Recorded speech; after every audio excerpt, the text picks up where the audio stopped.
మనకి ఏంటంటే ఇప్పుడు ఆడబిడ్డ నిధి పథకం కింద 1500 రూపాయలు ప్రతి ఆడబిడ్డకి కూడా అని అన్నారు. కూటమి ప్రభుత్వం అధికారంలోకి వచ్చిన తర్వాత సూపర్ 6 లో భాగంగా ఒక్కొక్కటిగా అయితే కనుక చేసుకొస్తున్నారు కదండి. ఇప్పుడు ఫ్రీ బస్ అయితే కనుక అమల్లోకి వచ్చేసింది. దాని తర్వాత ఈ వర్క్ ఫ్రం హోమ్ సర్వే అయితే కనుక చేస్తున్నారన్నమాట. అసలైతే కనుక ఆడబిడ్డ నిధి పథకం ఈ పథకానికి ముందుగా తీసుకొస్తారేమో అనుకుంటే దానికన్నా ముందు వర్క్ ఫ్రం హోమ్ సర్వే అయితే కనుక అవుతుంది అన్నమాట అండి. అయితే అసలు ఈ ఆడబిడ్డ నిధి పథకంకి మామూలుగా అయితే కనుక పెళ్ళైన ఆడపిల్లలకి, పెళ్ళైన ఆడపడుచులకి, అది కూడా ఆంధ్రప్రదేశ్ రాష్ట్రంలోని నివసిస్తున్న వాళ్ళకి మాత్రమే, అలాగే ఇక్కడ పుట్టి ఎక్కడో వర్క్ చేసుకుంటూ వేరే చోట వేరే రాష్ట్రంలో ఉన్నా సరే వాళ్ళు ఎలిజిబుల్ అవ్వరన్నమాట అండి. ఎందుకంటే ఇక్కడ ఆంధ్రప్రదేశ్ నివాసితులై ఇక్కడ అడ్రస్ ప్రూఫ్, ఇక్కడ మ్యాపింగ్, హౌస్ హోల్డ్ మ్యాపింగ్ లో ఉన్న వాళ్ళు మాత్రమే ఈ ఆడబిడ్డ నిధి పథకంకి ఎలిజిబుల్ అవుతారు అన్నమాట అండి. సో ఈ ఆడబిడ్డ నిధి పథకం యొక్క ముఖ్య ఉద్దేశం ఏంటంటే ఆడపడుచులకి నెల 1500 రూపాయలు అన్నమాట అండి. ఈ 1500 రూపాయలు అంటే మనకి సంవత్సరానికి 18,000 రూపాయలు అన్నమాట. సో మరి ఈ 18,000 రూపాయలు ఇంట్లో ఎంతమంది ఆడపిల్లలు ఉంటే అంతమందికి ఇచ్చేస్తారా అంటే కనుక ఇచ్చేస్తారు అంటే కనుక యాక్చువల్ గా ఇవ్వాలి. ఎందుకంటే ఆడబిడ్డలు అందరికీ అన్నారు కనుక. అలాగని ఒకే ఇంట్లో ఒక అత్త ఒక కోడలు ఉన్నారనుకోండి, సో వాళ్ళిద్దరికి కూడా ఎలిజిబులే కదా. కానీ రేషన్ కార్డు ఒకటే, ఒకే రేషన్ కార్డులో అత్తగారికి కోడలు ఉన్నారనుకోండి, అప్పుడు రెండు ఇచ్చే అవకాశం ఉండదు కదండి. లేదా ఆ అత్తగారికి ఏదైనా పెన్షన్ తీసుకుంటారనుకోండి, వృద్ధాప్య పెన్షన్ లేకపోతే ఒంటరి మహిళా పెన్షన్ ఏదైనా వస్తుంది అనుకోండి, అప్పుడు ఈ కోడలికి ఈ ఆడబిడ్డ నిధి పథకం వచ్చే అవకాశం ఉంటుంది. కానీ ఒకే రేషన్ కార్డులో రెండు పథకాలు ఇద్దరికి రావు కనుక రేషన్ కార్డులు వేరే, అంటే అత్తగారికి వేరే కార్డు, కోడలికి వేరే కార్డు ఉంటే అటు కోడలికి ఆడబిడ్డ నిధి పథకం వస్తుంది, ఇటు అత్తగారికి ఆడబిడ్డ నిధి పథకం వస్తుంది. కానీ అత్తగారు వేరే పథకం ఏమీ తీసుకోకుండా ఉంటే కనుక అప్పుడు ఈ ఆడబిడ్డ నిధి పథకం అయితే కనుక వస్తుంది అన్నమాట అండి. సో ఇది ఆడబిడ్డ నిధి యొక్క ముఖ్యంగా చూసేది అన్నమాట అండి. రేషన్ కార్డులో రెండు ఉండాలి. ఎందుకంటే ఒకే ఇంట్లో ఉంటూ అత్తగారికి అలాగే కోడలికి ఒకే రేషన్ కార్డు ఉండి ఒకే దాంట్లో ఇద్దరికి ఇస్తారన్నది అయితే కనుక డౌట్ మాట అండి. కానీ రెండు రేషన్ కార్డులు అత్తగారికి వేరేగా, అందుకే ఇప్పుడు ఏంటంటే స్ప్లిట్ అయ్యే ఆప్షన్ మీకు వచ్చింది కదా. లాస్ట్ టైం వచ్చినప్పుడు మీరు కానీ స్ప్లిట్ అయ్యి కొత్త రేషన్ కార్డుకి అప్లై చేసుకుని ఆ కొత్త రేషన్ కార్డ్స్ వస్తే కనుక ఇప్పుడు చాలా మందికి, మొన్న పెట్టిన వాళ్ళు చాలా మందికి కొత్త రేషన్ కార్డ్స్ వస్తున్నాయండి. వచ్చిన వాళ్ళు సచివాలయంకి వెళ్లి ఈకేవైసీ చేసి తీసుకోవాల్సి ఉంటుంది అన్నమాట. మీ ఆధార్ కార్డు తీసుకొని వెళ్ళండి. వెళ్తే కనుక ప్రతి ఒక్కరికంటే పాత కార్డులు అందరికీ కూడా ఎనేబుల్ కి వచ్చేసాయన్నమాట. పాతవి ఏవైతే ఉన్నాయో రైస్ కార్డ్స్ వాళ్ళందరికీ కూడా క్యూఆర్ కోడ్ తోని కొత్త కార్డ్స్ అయితే కనుక మనకి సచివాలయంలో ఇస్తున్నారు అన్నమాట అండి. సో ప్రతి ఒక్కరు వెళ్ళి తీసుకోండి. సో మరి ఈ ఆడబిడ్డ నిధి పథకం, ఈ ఆడబిడ్డ నిధి పథకం అన్నది ఇదేమి కొత్తది కాదండి. లాస్ట్ గవర్నమెంట్ లోనే ఆడపడుచులందరికీ కూడా 18,000 రూపాయలు అయితే కనుక మనకి ఇచ్చేవారు కదండి. ఈ 18,000ని ఇప్పుడు 1500 కింద ఆడబిడ్డ నిధి పథకం కింద చేశారన్నమాట. దీనికైతే కనుక ఆంధ్రప్రదేశ్ లో నివసిస్తున్న ఆడపడుచులందరికీ కూడా ఇస్తామని అన్నారు. నేను చెప్పిన రూల్ అయితే కనుక వర్తిస్తుంది అన్నమాట అండి. అలాగే మీకేంటంటే పెళ్ళై ఉండాలన్నమాట అండి. 18 సంవత్సరాల నుంచి 50 అయితే కనుక ఉండాలన్నమాట అండి. అలాగే ఆధార్ కార్డు ఉండాలి. అలాగే మీకు రేషన్ కార్డు ఉండాలి. ఆ రేషన్ కార్డులో మీకు పేరు కూడా ఉండాలన్నమాట అండి. అలాగే మీకు ఇంకేంటంటే క్యాస్ట్, ఇన్కమ్ కూడా అడుగుతారు అనమాట. ఎందుకంటే ఇది ఇన్కమ్ బేస్ మీద వస్తుంది కనుక BPL, below poverty line, white ration card ఉన్నా సరే బీపీఎల్ లో ఉన్నారో లేదో చూస్తారు కనుక. సో అందుకే మీరు ఆ రేషన్ కార్డు లో మీ పేరైతే ఉండాలి. అలాగే ఆ హౌస్ హోల్డ్ మ్యాపింగ్ లో ఉండాలి కంపల్సరీ కూడా. మీరు ఎక్కడైతే హౌస్ హోల్డ్ మ్యాపింగ్ అయ్యారో దానికి సంబంధించి ఏదైనా సరే పథకం ఏదైనా సరే వర్తిస్తుంది మాట అండి. మీరు ఒక చోట ఉంటూ ఒక చోట హౌస్ హోల్డ్ మ్యాపింగ్ లో ఉంటే కనుక అది అవ్వదు మాట అండి. ఇది అలాగే ఆధార్ కార్డులోని ఆధార్ హిస్టరీ కూడా కంపల్సరీ అడుగుతారు అనమాట. ఎందుకంటే ఆధార్ హిస్టరీ బట్టి మీ ఏజ్ ఏమైనా చేంజ్ చేసుకున్నారా, మీ పేరు ఏమైనా మార్చుకున్నారా, ఏంటి అసలు మీరు బయోమెట్రిక్ చేసి ఉందా లేదా, మీరు డెమోగ్రఫిక్ నుంచి బయోమెట్రిక్ ఎప్పుడు మారారు, అలాగే ఏమైనా అడ్రస్ చేంజెస్ ఏమైనా చేశారు, ఇవన్నీ కూడా మనకి క్లియర్ గా తెలిసేది ఆధార్ హిస్టరీ. అలాగే మీకు బ్యాంక్ అకౌంట్ ఉండాలి, దానికి ఎన్పిసి అయి ఉండాలి. మాక్సిమం ఆడవాళ్ళందరికీ కూడా ఎన్పిసి అయిపోయిందండి. ఎందుకంటే మొన్న తల్లికి వందనం పథకం అప్పుడు చాలా మందికి ఏంటంటే ఎన్పిసిఐ అవ్వకపోతే ఇంకా మిగిలిన వాళ్ళు చాలా మందికి అయిపోయింది మాట ఎన్పిసిఐ. అవలేని వాళ్ళు ఎవరైనా ఉంటే కనుక పోస్ట్ ఆఫీస్ అకౌంట్స్ చాలా మంది తీశారు. ఆ పోస్ట్ ఆఫీస్ అకౌంట్స్ తీసిన వాళ్ళందరికీ కూడా ఎన్పిసిఐ అయిపోయినట్లేమంటనే.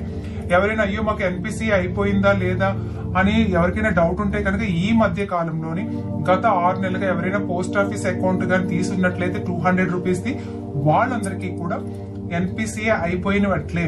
ఎన్పిసి ఇంకా అయిపోయినట్లే మాట అండి. వాళ్ళు ఇంకా చేయించుకోని అవసరం లేదు మాట. పాతవి ఏమైనా బ్యాంక్స్ అంటే ఇప్పుడు పోస్ట్ ఆఫీస్ అకౌంట్ తీసుకోకుండా ఎవరైనా బ్యాంక్ అకౌంట్ పాతవే వాడుతుంటే వాళ్ళు మాత్రం చెక్ చేసుకోండి. ఎందుకంటే ఎన్పిసి కంపల్సరీ మాట. ఈ ఎన్పిసి అవ్వకపోవడం వల్ల తల్లికి వందనం పథకం చాలా మందికి ఆగిపోయింది. అలాగే చాలా మందికి ఇప్పుడు అన్నదాత సుఖీభావ చాలా మందికి ఆగిపోయింది మాట అండి. సో అందుకే ఇది చాలా ఇంపార్టెంట్ మాట.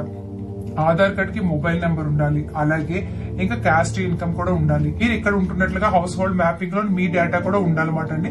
దాన్ని బట్టే మనకి ఏదైనా సరే పథకం అన్నది వస్తుందన్నమాట అండి. అయితే పెళ్ళైన ఆడపిల్లలకి మాత్రమే అన్నారు, పెళ్ళైన ఆడపడుచులకి మరి చాలా మంది ఏంటంటే పెళ్లి కాకుండా పేరెంట్స్ దగ్గర ఉండిపోయిన వాళ్ళు చాలా మంది ఉన్నారు.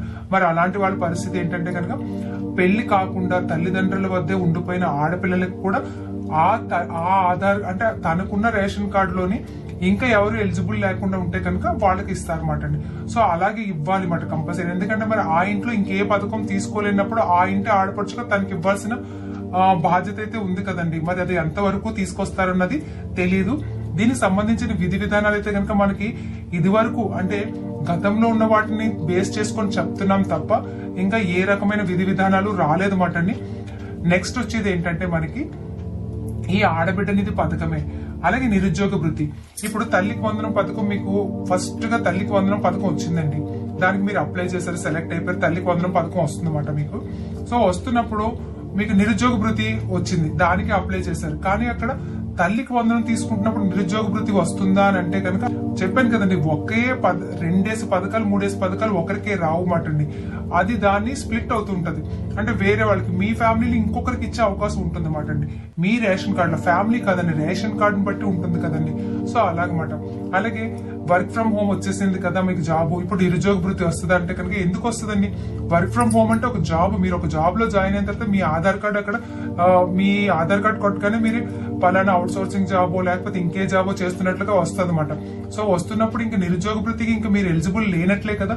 సో ఇది కాకపోతే ఏంటంటే మీరు డిసైడ్ చేసుకోవాల్సింది ఏది ముందొస్తే దానికి పెట్టాలా వద్దా అని సందిగ్ధంలోని మీరు ఆగిపోకండి. ఏది ముందొస్తే ముందు అప్లై చేసుకోండి, ఆ తర్వాత వచ్చే వాటి గురించి తర్వాత ఆలోచిద్దాం. మాకు నిరుద్యోగ వృత్తి కావాలి, అందుకు మాకు మెయిన్ ఆడపిల్లలు ఏంటంటే మాకు నిరుద్యోగ వృత్తి 3000 కదా, ఇదైతే కనుక 1500 కదా, ఎందుకు దీనికి పెట్టడం వేస్ట్ కదా అని అనుకోవద్దండి ఎవరు కూడా.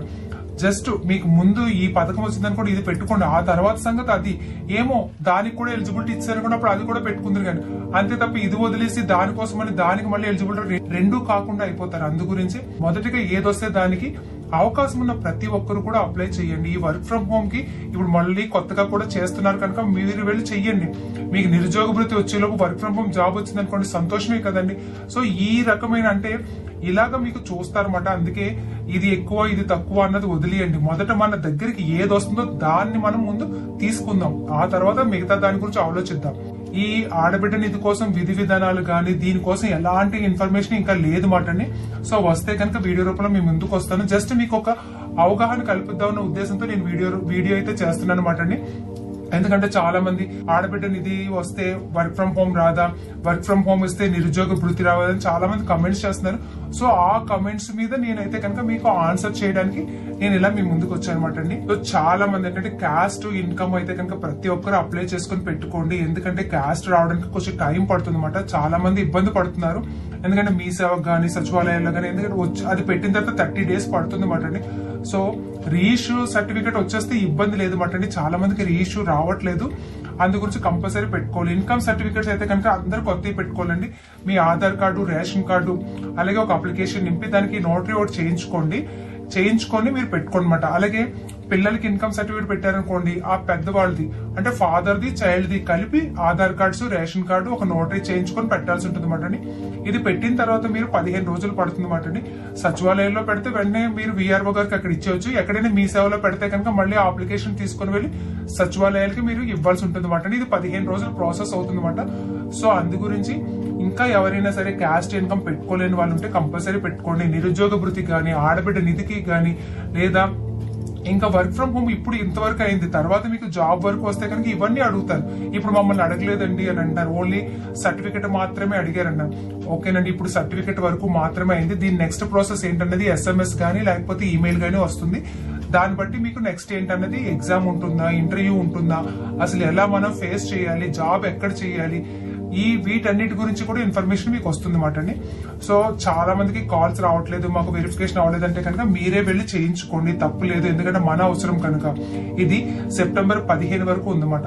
సో ఇప్పుడు మీకు అర్థమైంది కదండి, ఆడబిడ్డ అనేది, నిరుద్యోగ వృత్తి, వర్క్ ఫ్రం హోమ్, ఈ మూడింట్లో ఏది ముందు వస్తే దానికే మీరు అప్లై చేయండి.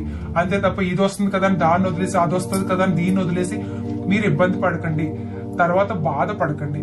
వచ్చిన దాన్ని ముందు మనస్ఫూర్తిగా తీసుకోండి. సో మీకు ఒక చిన్న అవగాహన వస్తుందన్న ఉద్దేశంతో ఈ వీడియో చేస్తున్నాను అనమాట. ఈ వీడియో